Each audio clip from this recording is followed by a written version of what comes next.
Imagine this. You're sitting in your living room, scrolling through loan offers on your phone. Rates look decent, maybe even a steal. You click apply, lock in that mortgage or car loan, and breathe easy. But 6 months later, your payments jump. Not because you missed a bill, but because some invisible force jacked up the interest. No warning, no explanation from your bank, just a higher bill staring back at you. What if I told you that force isn't your bank at all? It's a ghost in the machine, a parallel financial world operating in the shadows, pulling strings on every loan you touch. Welcome to shadow banking. It's not a conspiracy. It's not science fiction. It's the overlooked engine shaping how money moves in our economy right now. And it's bigger than you think. Let's rewind a bit. Picture the global financial system as a vast ocean. Traditional banks are the big ships, regulated, insured, with lifeboats from central banks like the Federal Reserve. They take your deposits, lend them out as loans, and keep things steady. But beneath the surface, there's a whole undercurrent of players doing the same thing, only faster, riskier, and without the safety nets. That's shadow banking. And in 2026, it's not just lurking, it's surging. Why does this matter today? Look around. Inflation's cooled a touch, but borrowing costs are still biting. Tech has exploded non-traditional lending, apps promising quick cash, peer-to-peer platforms matching borrowers with investors overnight. Post-2008, regulators clamped down on big banks to prevent another meltdown. Capital requirements got tougher, liquidity rules stricter. Banks had to hold more cash, lend less freely. But money doesn't disappear, it migrates. Shadow banking filled the void. By 2025, the sector ballooned to over $240 trillion globally, according to estimates from the Financial Stability Board. That's more than twice the size of the U.S. economy. In the U.S. alone, non-bank lenders now originate over half of all mortgages. Your loan, it might start at a bank, but it doesn't stay there. Shadow entities scoop it up, repackage it, and flip it for profit. And when they wobble, everyone feels the ripple. But how does this shadowy world actually work? Let's break it down like a heist movie, step by step. No jargon, just the mechanics. It starts with the players. Shadow banks aren't banks at all. They're hedge funds, investment firms, money market funds, even fintech startups. Think of names like BlackRock's funds or Lending Club. They don't take deposits from you and me. Instead, they borrow short-term cash from big investors, pension funds, corporations, wealthy individuals through things like repurchase agreements or repos. A repo is simple. Hey, lend me money overnight and I'll give you this asset as collateral. Quick, efficient, but fragile. Next, they transform that short-term cash into long-term investments. This is called maturity transformation. Borrow for days or weeks, lend for months or years. Sound familiar?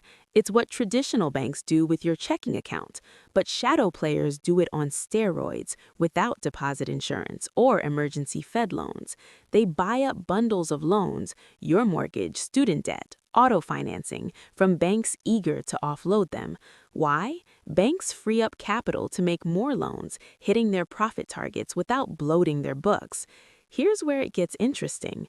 Those loans get securitized, chopped up, mixed together, and turned into securities, like asset-backed securities, or ABS, or collateralized debt obligations, CDOs. Remember those from 2008? Same idea, evolved. A shadow entity packages 1,000 mortgages into a bond, sells slices to investors seeking yield. The risk gets spread out, or so the theory goes. Investors get steady returns from your monthly payments. And you get access to credit that might not exist otherwise. Without shadow banking, banks would lend less, rates would climb higher. But let's zoom in on a real example. Say you're a small business owner needing a $100,000 loan. Traditional bank says no, your credit's spotty, or they're maxed on risk. Enter a shadow lender, maybe a fintech using AI to scan your online sales data, social media, even utility bills for creditworthiness. They approve you in hours at a slightly higher rate. Where do they get the money? From a money market fund that borrowed from a corporation's idle cash. That fund buys your loan as part of a package. Suddenly, your debt is fueling a chain, corporation to fund to lender to you. Efficient, right? But if the corporation pulls its cash, poof, the chain snaps. Now the uncomfortable math. Shadow banking thrives on leverage. Traditional banks might hold $10 in assets for every $1 in equity, a 10-to-1 ratio. Shadow entities, often 20-to-1 or higher. In the run-up to 2008, some hit 40-to-1. That means a tiny loss, say 2.5% on assets, wipes out their equity. No buffer. And because funding is runnable, investors can yank money overnight. Panics spread fast. Remember Lehman Brothers? It was a shadow player in repos. When confidence dipped, funders fled, forcing fire sales.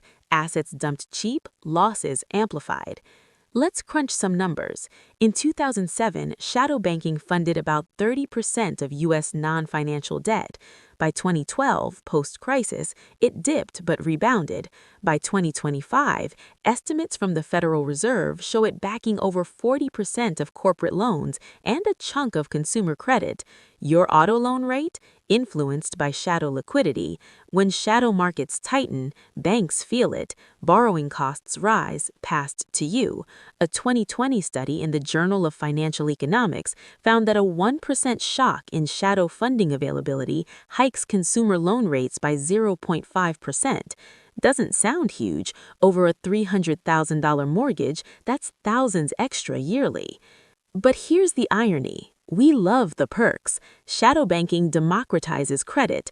Startups get funded via venture debt from non-banks. Gig workers snag payday advances from apps backed by shadow investors. It's the Wild West of finance, innovative, accessible. Popular hype paints it as the future. Fintech revolution, borrow without bureaucracy. Apps like Affirm or Klarna let you buy now and pay later, seamless. But underlying reality, many are shadow operations. No reserve requirements, no stress tests. When volatility hits, like the 2020 COVID panic, shadow funding froze. Money market funds faced runs, forcing the Fed to step in with emergency facilities. Taxpayers bailed out the shadows, indirectly. Contrast that with the glossy ads. Get approved in minutes, they say. Sure, but at what cost? Subtle humor here. It's like borrowing from a friend who might ghost you when times get tough. No FDIC shield. If a shadow lender goes bust, your loan might get sold to a collector, terms rewritten. And systemic risk? Amplified. A 2025 report from the IMF warns shadow banking's growth in emerging markets could trigger contagion. In China, it's already $10 trillion, riddled with property loans, echoing our subprime mess. As we pull back, the stakes rise. Shadow banking doesn't just shape your loans, it props up the global economy. It funds infrastructure, tech booms, even governments via municipal bonds snapped up by non-banks.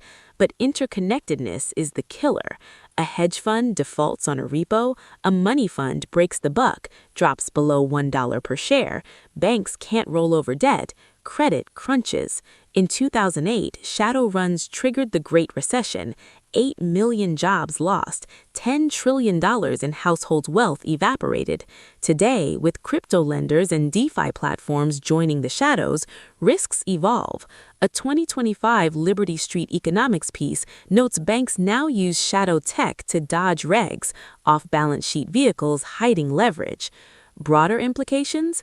Inequality widens. Shadow credit flows to riskier borrowers at premium rates, trapping them in cycles. Nations get hooked. Developing economies rely on shadow inflows for growth, but sudden stops spark crises. Think Argentina's defaults or Turkey's currency woes. Shadow volatility played a role. And climate? Shadow funds fuel fossil fuels without the scrutiny banks face. Risks loom larger. Regulators catch up. Dodd-Frank tried, but shadows adapted. Basel III pushed more activity out. Now, proposals for minimum haircuts on repos or liquidity buffers for funds float around. But enforcement? Spotty. In the US, the SEC oversees some, but gaps persist. Europe tightens, yet global coordination lags. What if rates spike again, like in 2022? Shadow runs could cascade, freezing loans, stalling growth. So as we wrap this tale, consider this. Your next loan approval might feel like a win, quick, easy, powered by innovation. But lurking in the mechanics is a question that keeps me up at night. If shadow banking is the fuel keeping our economy humming, what happens when the tank runs dry, or worse, catches fire? The system's built on trust, fragile, unspoken. One tremor and it all unravels. Will we see the next crisis coming from the shadows, or will it blindside us just like last time?